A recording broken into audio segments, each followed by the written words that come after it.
Welcome to my field of dreams. It reaches far and wide. To you it might seem nothing much, but I stand here with pride.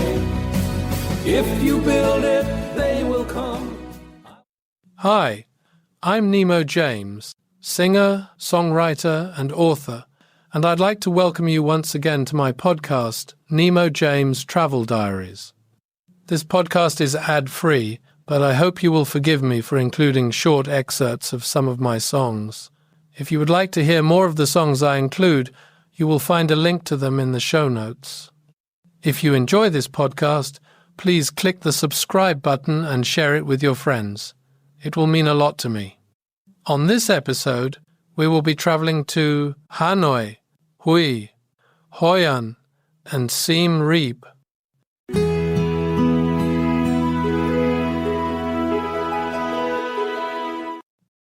The airport in Luang Prabang was tiny, with only 3 small planes taking off each day at around the same time, but everything went smoothly. It was only a 1-hour flight to Hanoi, and although I was getting fed up with booking taxis and having them turn up late, I read that there were a lot of taxi scams in Vietnam, so I thought I would give it one more chance. This time the taxi didn't turn up late, it didn't turn up at all. After waiting half an hour, we took an official airport taxi costing twice the price of the one I had booked, but unlike the million unofficial taxis touting for business, at least it took us to the hotel we wanted at the price quoted. On the plus side, the hotel only cost £45 a night, and it was better than most of the 5-star hotels we had stayed in. I thought in Bangkok it was hard to cross the road, but it was like a country village compared to Hanoi. The good news was, unlike Bangkok, they had pedestrian crossings which even had a little green man saying it was safe to walk. The bad news was that the crossings were completely ignored by everyone. If you really had to cross the road, you had to close your eyes and just keep walking. The main problem was motor scooters, as they assumed you would keep on walking, so if you stopped, there was a greater chance of them hitting you than if you took evasive action. There were pavements, but they were taken over by the shops that filled them with merchandise, and those not taken over by shops had motor scooters parked on them. Worst of all was crossing a dual carriageway where you assume traffic will be moving in one direction, but scooters came at you from both directions. Despite the insane amount of traffic on the roads and the anarchy, it all seemed to move freely, and we never saw an accident or traffic jam while we were there. I had to laugh when I saw a T-shirt explaining how traffic lights worked in Vietnam. Green, I can go. Amber, I can go. Red, I can still go. Our first stop the next morning was the Temple of Literature and National University, better known as the Confucius Museum. Confucius said, "Our greatest glory is not in never falling, but in rising every time we fall," which goes to show that not only was he a great philosopher, but a visionary, as he was obviously referring to crossing the road in Hanoi. We were a few yards outside the Confucius Center when a man on a cyclo insisted on our hiring him. This is a bicycle with a 2-seater chair in front. We told him we were going for a coffee and would employ him afterwards, expecting him to go away and look for business elsewhere. Despite being in the cafe for an hour, the man was still waiting for us, so we could hardly turn him down, and as it turned out, we were glad he waited. He took us to the Ho Chi Minh Mausoleum. Completely against his wishes, Ho Chi Minh was not cremated, but embalmed, and is now on public display, where millions of people queue up to spend 10 seconds walking past what is claimed to be his body. Rumour has it that Madame Tussauds did the embalming, and his instructions were carried out after all.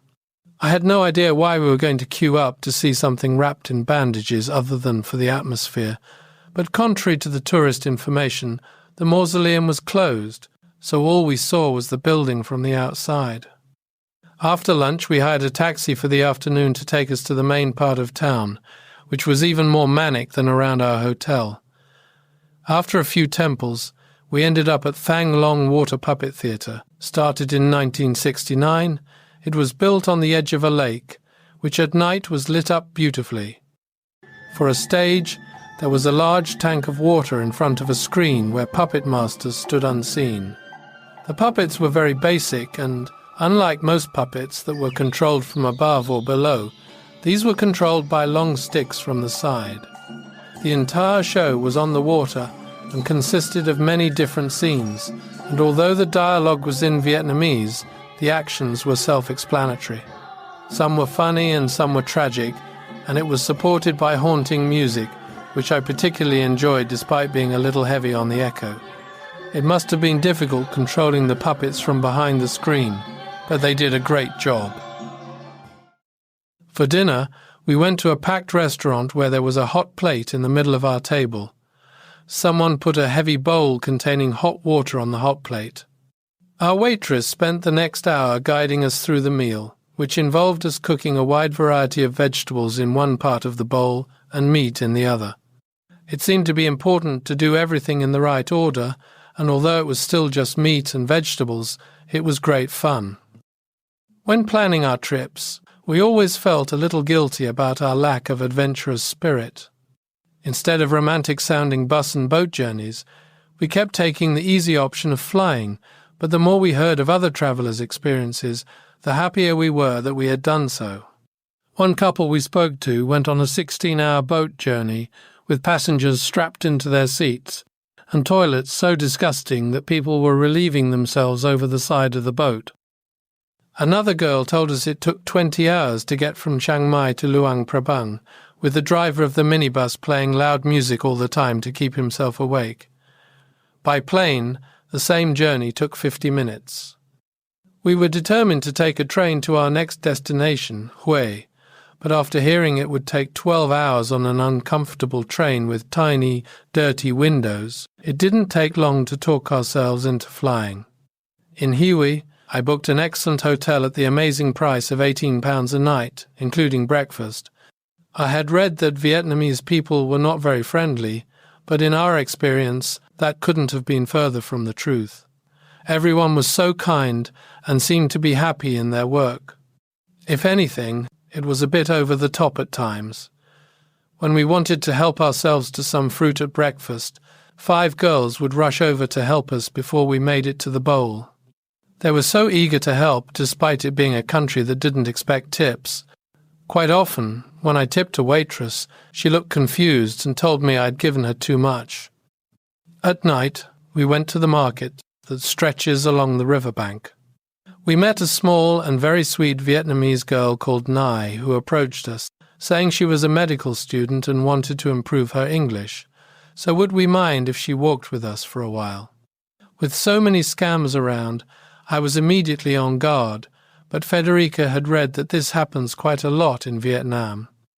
Nai was a lovely girl, and after studying for 6 years, she was now a qualified ophthalmologist but needed practical experience in hospitals. If she were able to get a job, her starting salary would be $100 a month, which would rise to $130 after 3 years. Knowing English would greatly improve her chances of getting a job, which was why she was so keen to learn. Next morning, we hired a cyclo to take us around the old town, and our driver was such a happy and colourful character. He was 6 years old when the Americans were bombing his city, and he showed us where he and his family used to shelter from the fierce fighting. He must have lived through so much horror, and yet there wasn't an ounce of bitterness in his voice. Like everyone else we met on our travels, he loved working and wanted us to enjoy our time with him. He dropped us off at the citadel, which for many centuries was the king's walled city, and we spent a while walking around the large area. After that, he took us through a large open area where they proudly displayed all the burnt-out remains of American Army vehicles and planes. During our coffee break, I had a go at driving the cyclo with Federika in the front, and even with just her, it wasn't easy. He had driven both of us for hours without breaking a sweat, but I suppose you can get used to anything. Bicycle, bicycle, you're up for sale, there's no turning back. Bicycle, bicycle, I ain't taking no more of your crap. Bicycle, bicycle. You can take some other mug for a ride. Bicycle, bicycle. You can't say that I ain't tried.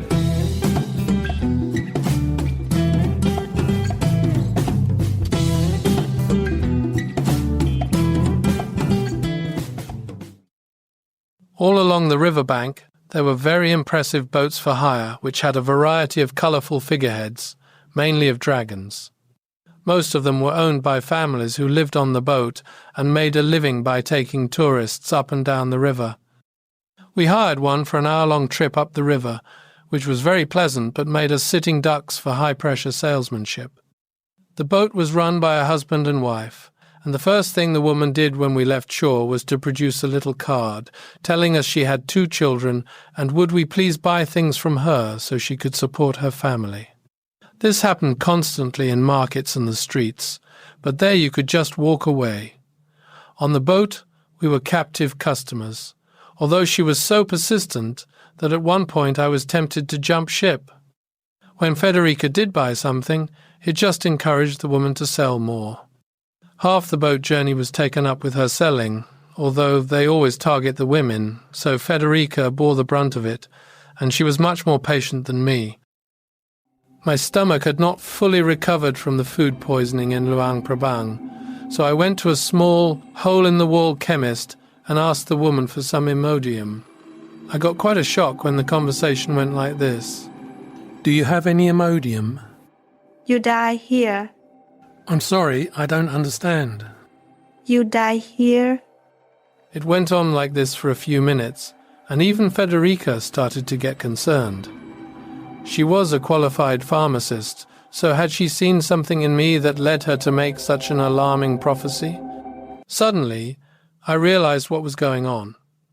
Like most local people we had met on our travels, she couldn't pronounce the letter R, and the word she was trying to say was diarrhea.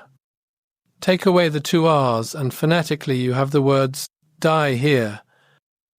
She was asking if I had diarrhea. Panic over. She asked me if I wanted to pay $26 for imported Imodium or $1 for a Vietnamese brand, so I took a chance on the cheap one, which worked a treat. When we arrived in Thailand at the beginning of the holiday, we saw someone eating a pizza, and we both looked down on them from a great height for travelling to these countries and eating the same food as at home, but we were starting to crave home-cooked food, and I would have killed for a bacon and tomato sandwich. We finally succumbed and ordered a pizza, but it was so bad that there was no chance of us repeating that mistake. One irritation of eating out in Vietnam was that they served one of us as soon as the dish was ready, not at the same time. Sometimes one of us would finish our meal before the other had been served. This was a particular problem with French fries, as it was universally accepted that French fries were fair game for anyone who had not yet been served. As it was usually only me who ordered fries, I rarely had a portion to myself. At the night market, we saw Nai again, who brought a fellow student with her, a boy in his 2nd year at medical school who spoke much better English than she did. We walked with them, and they helped us barter with the ruthless traders, and despite earning so little, Nai insisted on buying Federika a little dragonfly toy that balanced on the tip of her finger. We felt embarrassed that she had spent money on us, but it meant a lot to her, so Federika had no choice but to accept. We invited them for a drink, but they only wanted Coke. We were surprised to learn that most youngsters weren't interested in drinking alcohol. In Nai's case, she had lost her father in a motorcycle accident when she was 4 years old, and he had been drinking. Now, there was just her and her mother. I was interested to learn what they thought about the war with the USA and how people felt about Americans, and was surprised to hear there was no resentment. She told us that America has formed many organizations and provided a lot of financial help to the Vietnamese people. We gave Nai and her friend our email addresses and told them to keep in contact with us before saying a surprisingly emotional farewell.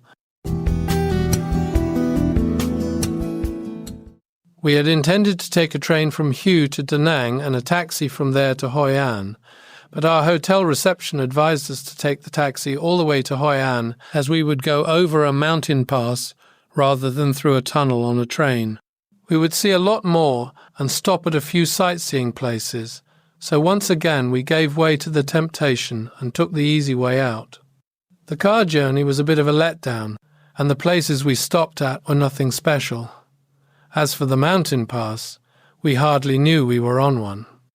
We stopped at the top, but it was very cold with low cloud, so the only thing we saw was market stalls with owners who pestered us to buy things. We had a coffee and were ready to leave, but our driver lingered over his cup of tea until Federika bought something. There was one interesting stop near Da Nang at Marble Mountain, which sounded very grand but was just a big store selling marble statues. Some of the statues were extraordinary and were shipped all over the world, but our visit was spoilt by a young girl pestering us to buy something, which, considering the size and price of their statues, was out of the question. What was supposed to be a 3-hour drive turned out to be closer to 5, so we were pretty tired when we reached our hotel on the edge of the Thu Bon River. There were only a few days left to Christmas, but we would never have known it there in Hoi An. There were a few sales assistants dressed as Santa Claus and the occasional rendition of jingle bells on weird-sounding Chinese instruments, and that was it. I always loved Christmas, but it was good to get away from all the hype for 1 year. On the hotel website, there were photos of tables on the grass just a few yards from the river, which was one of the main reasons I booked it. I visualized us having lunch on one of those tables and watching the river flow, but what we got was a bulldozer repairing the riverbank, which had been damaged by a recent typhoon. Even without the bulldozer, I suspected that those tables were only there for decoration, as the main restaurant was in the garden, far away from the river, but we were still very happy with the hotel. After lunch we had a quick walk around the town, and it was easy to see why Hoi An was so popular. It was only a small town, but it was vibrant and had a great atmosphere. The town was incredibly busy, and I didn't know if it was because it was a Saturday night or because every full moon they had 2 days of celebrations. As we walked across the bridge, we saw hundreds of flickering candles drifting slowly down the river in little paper lanterns.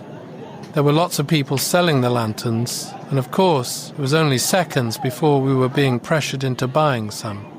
One woman informed us it was happy hour, so she offered us a special deal. Not only would we get a big discount, but she assured us her lanterns were much luckier than those sold by the other women. Only seconds after putting the lanterns in the river, she was trying to sell us more, which were even more lucky than the previous ones. There was a beautiful old wooden bridge with lights in the roof that changed colours at regular intervals, giving it such a mystical quality that I could have stood and watched for ages. Things were going on everywhere, including a room where an organisation taught folk songs to children. We were lucky to catch part of their performance, with the children sitting in a circle, singing happily away.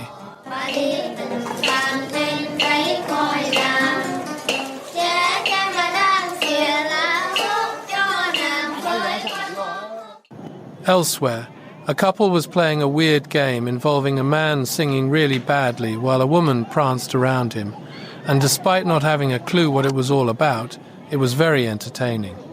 Walking around the streets with its multitude of shops was surreal, as the whole town had small loudspeakers fixed to the walls playing relaxing Chopin piano preludes mixed with some Richard Clayderman.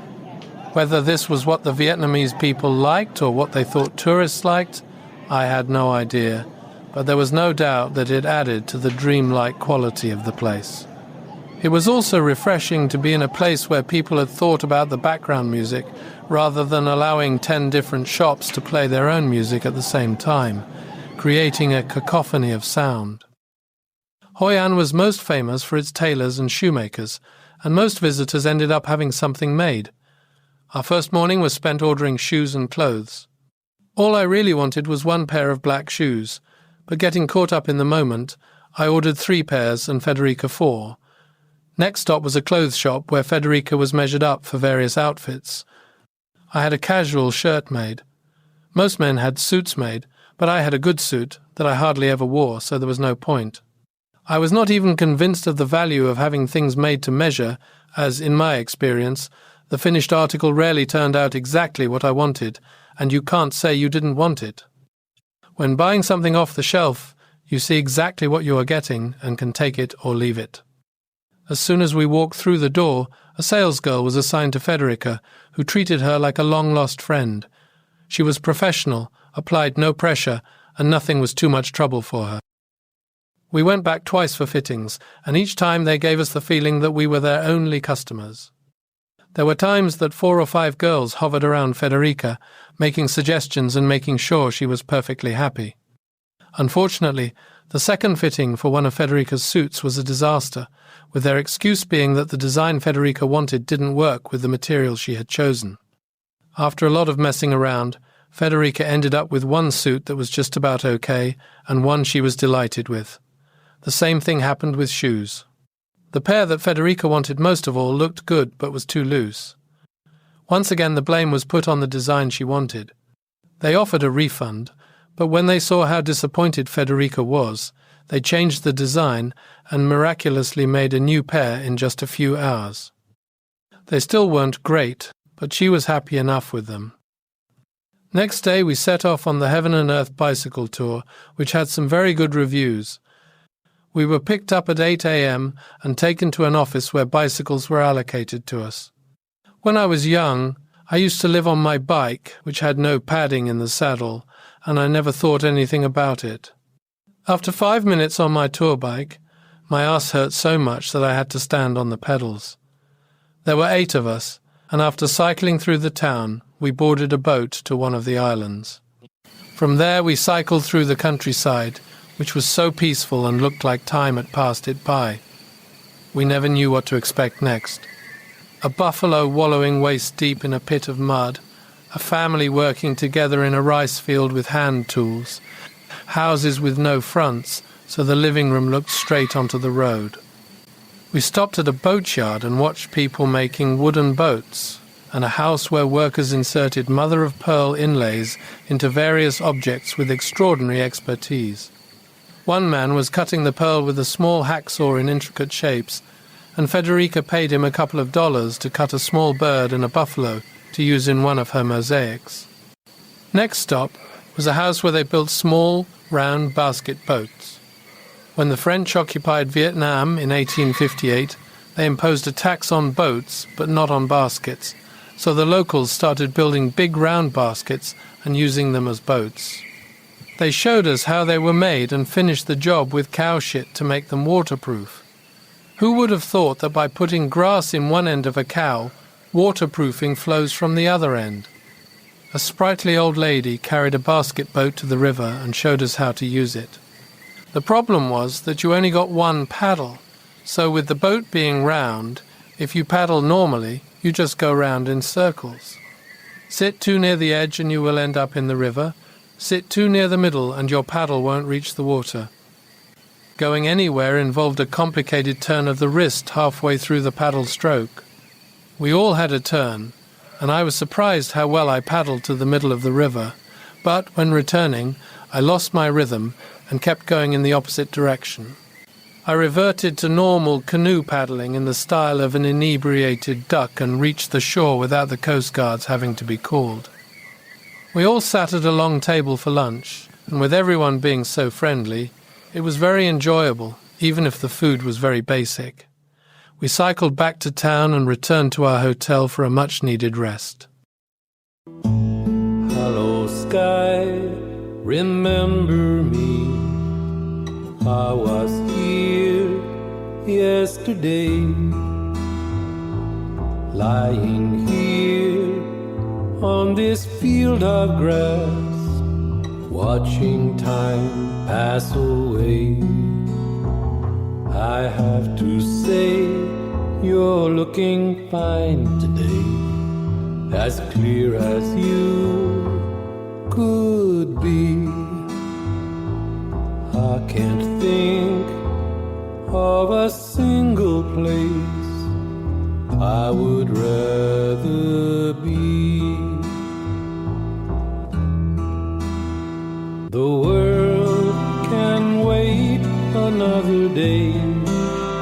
I got things not to do, like not doing this or doing that, or changing my view.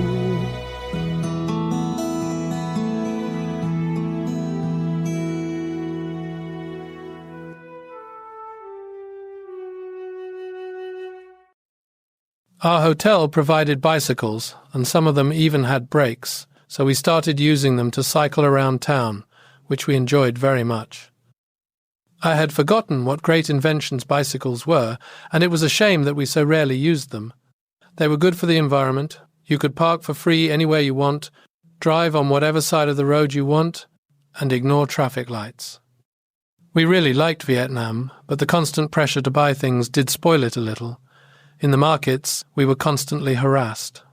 While enjoying a meal, we were constantly approached by people who refused to accept a polite no and just stood looking at us. In the markets, people often insisted on being our personal shopper, so if they saw we were interested in something, they took us to their friends' stalls. We were constantly stopped in the street and asked where we were from and how long we were staying in town before being offered made-to-measure clothes or shoes. If we said we were leaving the next day, they assured us they could make a pair of shoes in a couple of hours. One night, we went for a ride up the river with a little old lady in her small boat. We agreed on $3 and sat in her boat as she paddled slowly through the river that went through the middle of town. She stopped to light 4 paper lanterns and told us to give her money for them before putting them in the water. We were happy to pay her even though we had already done it several times that night. It wasn't a long journey, but we enjoyed it, and when we got to the end of the river, we saw our hotel, so I told the woman we wanted to get off there instead of making the return journey. She dropped us off and made her demands. $6. But we agreed on $3. I take you to hotel. But you were at the hotel anyway. We only had half the journey. No speak English. Okay, $4. Everything was a battle. Even our hotel told us on arrival that we could upgrade to a Riverview for only $20 a night extra. We looked at the upgraded room and told them it was very nice, but we were happy with the room we had booked. We finally got to our room, exhausted, when there was another call from the receptionist. So, you don't like room with Riverview? It is very nice, but not worth the extra money. Okay, sir. So how much you want to pay? Thank you, but we are happy with the room we have. You are very special guest, so we give you upgrade for only $5 a night extra. We weren't bothered about the upgrade, but I was too tired to argue, so we accepted, and they moved our luggage to what was a small suite. The weather was not great, but it wasn't a problem as we were doing so much walking. If it had been as hot and humid as Bangkok, we would have struggled. It only rained once, and that was when we were in a restaurant. By the time we had finished our meal, the rain had stopped, although it was quite cool at times. For our last day in Hoi An, we booked a cooking course, another thing the town was famous for. I was not a great cook, but I figured how hard could it be to chop up a load of vegetables and throw them in a frying pan, so I went along with Federika, who was very keen to do the course. There were lots of places advertised, but we chose one that was owned by the best restaurant in town. It started with a typical Asian breakfast buffet, which I was not crazy about, as it was just the things we would eat for lunch or dinner. I usually just had toast and jam for breakfast, but I had to make do with a fried dumpling and fried chicken noodles. There was coffee, but it was the local speciality made with a delicate blend of engine oil and chicken shit. After breakfast, a group of us were taken on a long walk to the local market, where our guide introduced us to lots of exotic vegetables and their life histories. Needless to say, she stopped at a couple of stalls that were selling must-have vegetable peelers that were very good and so cheap that, knowing how easy they were to lose, I bought a few. Back at the restaurant, we were taken to a large room where a woman stood at a workstation at the front with a mirror behind her so we could see what she was doing. We started with a traditional soup that had to be made by a young woman on the first day of her marriage. One of the most important things in a Vietnamese woman's life was to impress her mother-in-law, who was able to detect a shop-bought stock from a homemade one. I didn't understand this. If soup was so important to a happy marriage, then surely it would be logical to audition a prospective bride before the marriage. After the marriage, it was too late, unless bad soup was grounds for divorce. She continued by telling us that if a Vietnamese wife couldn't cook, she would not keep her husband at home, and said with great pride that she had kept her husband at home throughout the 5 years of her marriage. If a woman couldn't cook, the only option she had to redeem herself was to give birth to sons. If she couldn't cook and didn't have sons, she might as well top herself. We all stood in front of our workstations, which were well set up with all the ingredients prepared, so we hardly had to do anything. It was fun, and the resulting meal tasted good, but it seemed like cheating to me. Some of the mixtures we used were made by the demonstrator, so all we had to do was add a few spices and roll them into a ball. We both enjoyed it, although Federika thought it was a bit rushed. I thought it went on a bit. One thing we did agree on was that we never wanted to hear another mother-in-law comment as long as we lived. Later that day, there was a lot of excitement in the street when a rat was being chased by a dog. The rat was running in and out of shops and almost climbed up one terrified woman's trouser leg. The dog finally caught up with it and, with a swift shake of his head, broke the rat's neck and left it dead on the floor in front of its owner's shop. The dog and its owner looked so proud of themselves. We arrived in Siem Reap in Cambodia, where a hotel transfer was part of the deal, and not only did it turn up for once, but it also included 2 members of staff who presented us with lotus flowers. They greeted us like we were royalty and took our suitcases to a Mercedes waiting outside. It was night time and quite chilly, so when they presented us with freezing cold face towels, it wasn't as welcome as it would have been during the day, but it was the thought that counted, so we pretended to enjoy it. Considering Cambodia's troubled past, I was expecting Siem Reap to be run down, so I was surprised to see on our journey from the airport a line of luxury hotels on either side of the roads with the kind of Christmas lights I had only ever seen in the big houses in Beverly Hills. By the time we got to town, the place was alive with activity, and one area called Pub Street was a mass of lights and people. We had booked a good hotel, but it was down a sleazy alley with dodgy-looking clubs where girls sat on chairs outside, although our hotel was very welcoming, and during a welcome drink they gave us information about our stay there. It claimed to be a boutique hotel, which Wikipedia told me was a small hotel with a luxurious and unique design. One unique aspect appeared to be a view of typical Thai workers carrying out their trades in the large building site opposite us, accompanied by an orchestra of hammers starting at 7 a.m. every morning. There was no gym, but the architect employed a unique method of exercise by placing the power sockets in such awkward places that I had a thorough workout each day by lying in various positions to plug in our multitude of chargers. Then there were the little stones around the expensive-looking sink placed in such a way that the only place to put toiletries was on the floor, requiring several strenuous squats to complete daily ablutions. One thing I noticed during the holiday was that hotels were no longer providing much cupboard space, and in that hotel there was not a single drawer or cupboard. It must be said, though, that it was a good little hotel, and the staff were amazing. The hotel came with several freebies, one of which was our own tuk-tuk driver who would take us anywhere we wanted during our stay. Siem Reap was famous for its many temples, with the most famous being our first stop, Angkor Wat. As we drove along the small road leading to it, we overtook elephants carrying tourists, and then suddenly the huge temple was in front of us. We were expecting it to be overcrowded, but it wasn't too bad, and with the site being so big, there was plenty of room for everyone. Walking down the path leading to Angkor Wat was magical, but after half an hour of ruins, the magic wore off, and one statue was much the same as another, although there was plenty to keep my interest. There was one statue that I was convinced was the inspiration for the creator of Homer Simpson, and another that must have been the original Mr. Grumpy. It was also interesting to see enormous roots from ancient trees that had forced themselves through the stones to become part of the structure. We read from several sources that most people became templed out after 2 days, but we thought we would be clever and do a third day, which was a mistake. They were so big and scattered all over the place that halfway through the third day we admitted defeat and went back to town. I wouldn't have believed it possible, but the problem of street sellers in Cambodia was even worse than in Vietnam.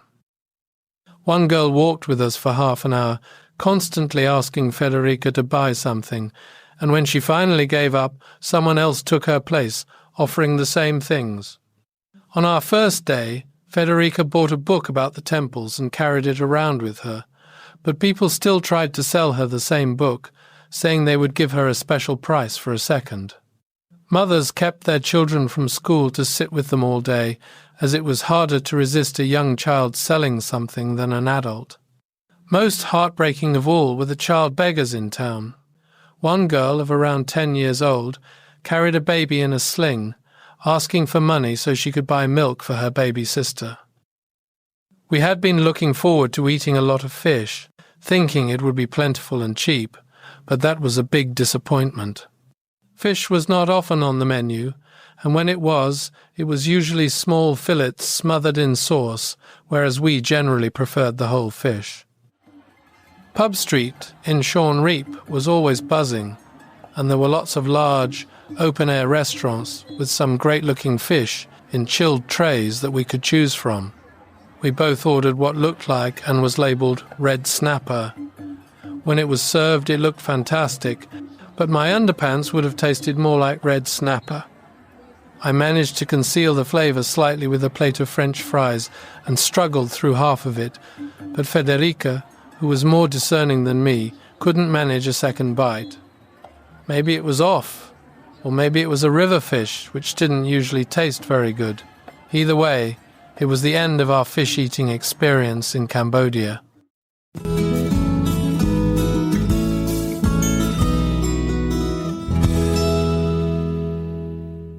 Thank you for listening to Nemo James Travel Diaries.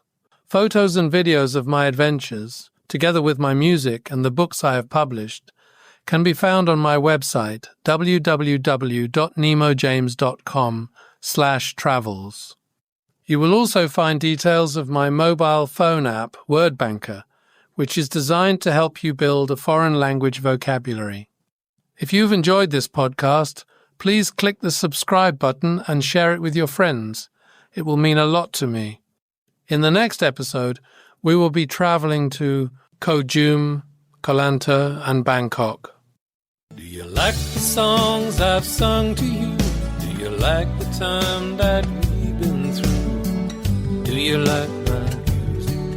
Do you like to sing along? Yes, we like the songs that you have sung. We like the friends that we've become. We like your music. We like your music. We like your music and the words of your song.